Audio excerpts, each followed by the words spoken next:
প্রিয় দর্শক, আসসালামু আলাইকুম। দর্শক, আপনাদের প্রীতি ও শুভেচ্ছা জানিয়ে শুরু করছি আমাদের আজকের প্রতিবেদন।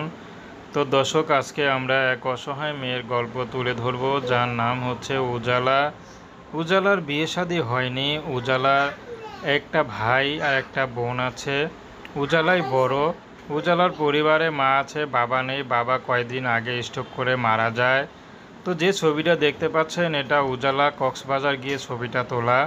তো এর ঘুরে আসা কিছুদিন পরে তার বাবা ব্যবসায় লস খেয়ে স্ট্রোক করে মারা যায়। তো তারা কখনো চিন্তা করেনি এই অবস্থায় রাস্তায় নামতে হবে। তো এখন উজালা ইউটিউবে এসেছে ভালো একটা জীবনসঙ্গীর আশায়। কারণ উজালা বিয়ে শাদী করতে চাচ্ছে, কিন্তু বিয়ে শাদী হচ্ছে না। কারণ বর্তমান আগের পরিস্থিতি আর বর্তমান পরিস্থিতি এক না। বাবা থাকতে তাদের জীবনটা ভালোই ছিল, সচ্ছল ছিল, খুব ভালোভাবে চলতো। তো এখন উজালা তার বাবাটা মারা যাওয়ার পর তারা ছোট একটা বাসা ভাড়া নেয়। কখনো কল্পনা করেনি যে এত নিচে নামতে হবে। তো উজালা কখনো কল্পনা করেনি যে এই পরিবারের মেয়ে হয়ে ইউটিউবে আসতে হবে। তাদের আত্মীয়স্বজন অনেকেই অনেক পয়সাওয়ালা, কিন্তু তাদের যে দুর্দিনে পাশে দাঁড়াবে সেটা কেউ দাঁড়ায়নি। সবাই মুখ ফিরিয়ে নিয়েছে। যারা উজালার বাবার থেকে টাকা পয়সা ধার নিয়ে চলছে, তারা এখন তাদেরকে চেনে না।